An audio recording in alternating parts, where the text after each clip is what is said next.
আপনি কাকে ভোট দেবেন এই প্রশ্ন যদি আপনার মাথায় না আসে তাহলে আপনি নর্দমার কাঁচড়া হয়ে গিয়েছেন। একবার ভাবুন, আপনি ভোট দিচ্ছেন বিজেপিকে, টিএমসিকে, সিপিএমকে, কংগ্রেসকে, যাকে ভোট দেন না কেন আপনার মাথায় এই প্রশ্ন আসতে হবে। রবীন্দ্রনাথ ঠাকুর, স্বামী বিবেকানন্দ, ম্যাকিয়াভেলি প্রত্যেকেই এই ভোট দেওয়ার আগে এই কথাগুলি জানতে বলে গিয়েছেন। আপনার বাড়ির কাছে একটা হাসপাতাল আছে, সেই হাসপাতালে একজন ডক্টর বসে আছেন, আপনি গেলেন, দেখলেন তার গলায় কোনো ডিগ্রি নেই, কোনো পরীক্ষা দেননি, কোনো প্র্যাকটিক্যাল ট্রেনিং নেই, শুধু বললেন আমি চাই মানুষ সুস্থ থাকুক, আমি ডক্টর। আপনি কি সেই ডক্টরের কাছে চিকিৎসা নেবেন না? কিন্তু একটু ভাবুন, এই 5 বছর অন্তর আপনি এমন একজন মানুষকে ভোট দেন যার কোনো পরীক্ষা নেই, কোনো যোগ্যতার মানদণ্ড নেই, কোনো থিওরি প্র্যাকটিক্যাল ট্রেনিং নেই, শুধু বলছে আমি চাই মানুষ ভালো থাকুক, তাই আমি নেতা। এই মানুষটাকে আপনি ভোট দিচ্ছেন, এই মানুষটাকে আপনি দিচ্ছেন আপনার স্বাস্থ্য, শিক্ষা, রাস্তাঘাট, আইন, নিরাপত্তা সবকিছুর দায়িত্ব।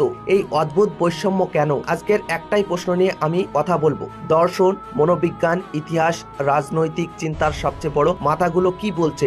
পশ্চিমবঙ্গের একজন সরকারি বিদ্যালয়ের শিক্ষক হতে গেলে টেট পরীক্ষায় পাশ করতে হয়, ইন্টারভিউ দিতে হয়, বিএড ডিএলএড করতে হয়। একজন পুলিশ কনস্টেবল হতে হলে লিখিত পরীক্ষা, শারীরিক পরীক্ষা, মেডিকেল পরীক্ষা। একজন ইঞ্জিনিয়ার হতে গেলে 4 বছরের ডিগ্রি সিলেবাস পরীক্ষা। কিন্তু একজন বিধায়ক বা মন্ত্রী হতে গেলে শুধু বয়স 25 হতে হবে, ভারতীয় নাগরিক হতে হবে, কোনো ফৌজদারি মামলায় দোষী সাব্যস্ত না হলেই হবে, ব্যাস এখানে শেষ। কোনো ইকোনমিক্স জানতে হবে না, কোনো আইন জানতে হবে না, পরিবেশ নীতি বুঝতে হবে না, শিক্ষানীতি বুঝতে হবে না। একটা সামান্য পৌরসভার ক্লার্কের জন্য যে যোগ্যতা দরকার একজন রাজ্যের মন্ত্রীর জন্য তার চেয়েও কম যোগ্যতার দরকার। এটা কি স্বাভাবিক? এখানে একটু থামুন। গ্রিক দার্শনিক প্লেটো, যিনি আজ থেকে প্রায় 2500 বছর আগে লিখেছিলেন, তিনি তার বিখ্যাত বই দ্য রিপাবলিকে বলেন রাষ্ট্র পরিচালনা একটি দক্ষতা, এবং যে কেউ এই দক্ষতা ছাড়া শাসন করতে বসে সে রাষ্ট্রকে ধ্বংসের দিকে নিয়ে যায়, ঠিক যেমন একজন অজ্ঞ চিকিৎসক রোগীকে মেরে ফেলে। প্লেটোর মতে রাজনীতি একটি বিশেষ জ্ঞান, এই জ্ঞান সবার থাকে না, কিন্তু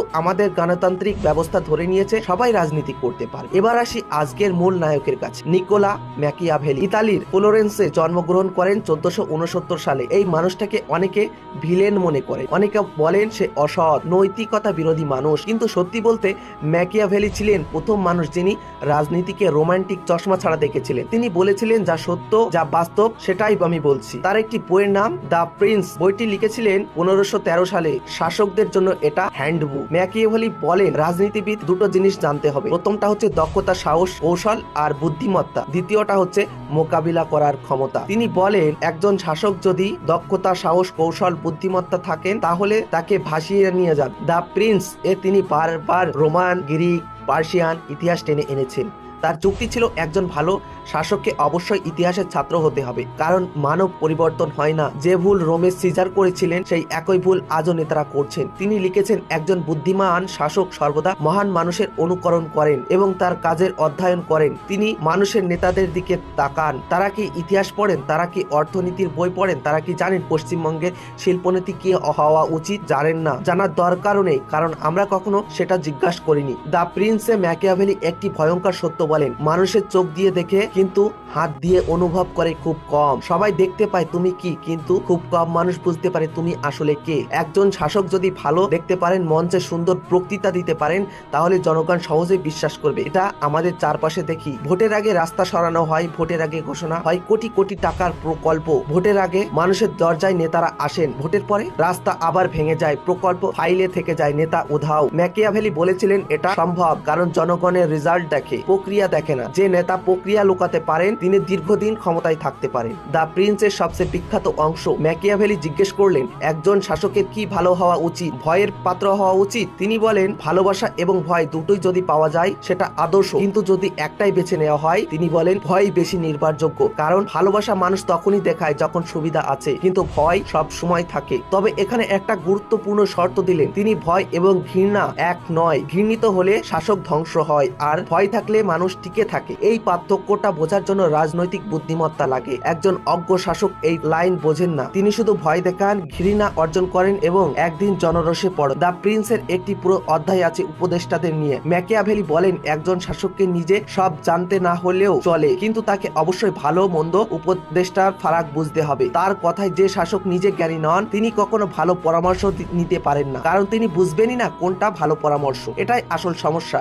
একজন অশিক্ষিত অযোগ্য রাজনীতিবিদ যখন মন্ত্রী হন হন তখন তার চারপাশে জমা হয় চাটুকার স্বার্থবাদী মানুষ। সৎ বিশেষজ্ঞ পরামর্শ নিতে পারেন না তিনি, কারণ বুঝতেই পারেন না কোনটা সৎ, ফলে ক্ষতি হয় জনগণের। মনোবিজ্ঞানটা কি বলছেন? 1999 সালে দুজন বিজ্ঞানী ডেভিড ড্যানিং এবং জাস্টিন ক্রুগার একটা গবেষণা করলেন। তারা আবিষ্কার করলেন যে মানুষ যত কম জানে সে নিজেকে তত যোগ্যতা এবং বেশি আত্মবিশ্বাসী মনে করেন। এটাকে বলে ডানিং ক্রুগার এফেক্ট। একজন মানুষ যিনি অর্থনীতি মোটেই জানেন না তিনি অনায়াসে বলে দিতে পারেন জিডিপি বাড়ানো সহজ, শুধু ব্যাংকে গিয়ে টাকা ছাপাও। এটা হাস্যকর। কখনো কি ব্যাংকের টাকা অধিক পরিমাণে ছাপিয়ে জিডিপি বাড়ানো সম্ভব? কিন্তু একজন অর্থনীতিবিদ কখনো এত সহজে এটা বলবেন না, কারণ তিনি জানেন বিষয়টা কতটা জটিল। রাজনীতিতে এই এফেক্ট মারাত্মক। যে নেতা সবচেয়ে বেশি আত্মবিশ্বাসী বক্তৃতা দেন সে আসলে সবচেয়ে কম জানে এবং জনগণ সেই আত্মবিশ্বাস দেখেই ভোট দেয়। আর যিনি সত্যিকারের বিশেষজ্ঞ তিনি বলেন বিষয়টি জটিল, সময় লাগবে, এটা শুনতে ভালো লাগে না, তাই মানুষ তাকে ভোট দেয় না। 1960-এর দশকে মনোবিজ্ঞানী স্ট্যানলি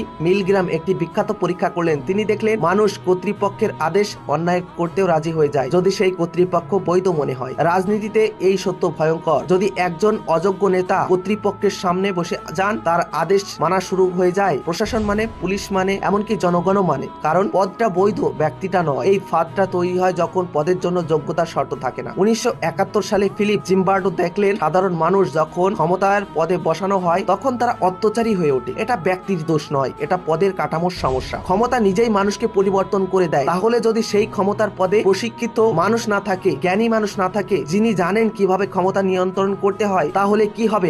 এটা তো স্বৈরচারী একনায়কতন্ত্রের মানুষ হয়ে উঠবে। প্লেটো দ্য রিপাবলিকে বলে শাসক হওয়া উচিত যার জ্ঞান, নৈতিকতা এবং বাস্তব অভিজ্ঞতা থাকবে। তার শিক্ষা ব্যবস্থার ভবিষ্যৎ শাসকদের জন্য ছিল গণিত, দর্শন, সামরিক প্রশিক্ষণ এবং দীর্ঘ সাধনার পর। শাসন করার আগে তারা বছরের পর বছর ধরে প্রশিক্ষণ নিত। আজকের দিনে সেটা বাস্তবসম্মত না, কিন্তু মূল চিন্তাটা ঠিক। শাসনের জন্য প্রস্তুতি লাগে। প্লেটোর ছাত্র অ্যারিস্টটল বলেন শুধু থিওরি যথেষ্ট নয়, শাসকের লাগে প্র্যাকটিক্যাল জ্ঞান, বিবেচনা শক্তি। তিনি বলেন যে মানুষ কখনো কষ্ট দেখেনি, দরিদ্র দেখেনি, বাস্তব সমস্যার মুখোমুখি হননি, তিনি কিভাবে জনগণের নেতা হবে? ব্রিটিশ দার্শনিক জন স্টুয়ার্ট মিল বলেন সর্বজনীন ভোট অধিকার শুধু সুন্দর আদর্শ, কিন্তু এতে একটা সমস্যা আছে। একজন শিক্ষিত মানুষের ভোট এবং একজন নিরক্ষর মানুষের ভোট সমান হলে জটিল নীতিগত সিদ্ধান্তে জনগণ সঠিক মানুষ বেছে নিতে পারেন না। তিনি বলেছিলেন অন্তত শাসকের জন্য একটি ন্যূনতম যোগ্যতার মানদণ্ড থাকা উচিত। ফরাসি দার্শনিক মিশেল ফুকো বলেন ক্ষমতা এবং জ্ঞান একসাথে চলতে পারে না। যে ক্ষমতায় থাকে সেই জ্ঞানকে নিয়ন্ত্রণ করে, যে জ্ঞান নিয়ন্ত্রণ করে সেই ক্ষমতায় থাকে। এই দৃষ্টিকোণ থেকে দেখলে রাজনীতিবিদদের যোগ্যতার শর্ত না থাকাটা কোনো দুর্ঘটনা না নয়, এটা ইচ্ছাকৃত। কারণ যোগ্যতার শর্ত থাকলে নির্দিষ্ট শ্রেণীর রাজনীতি করতে পারে। যোগ্যতার ব্যবস্থা থাকলে যে টাকা আছে, জনবল আছে, পরিচিত আছে,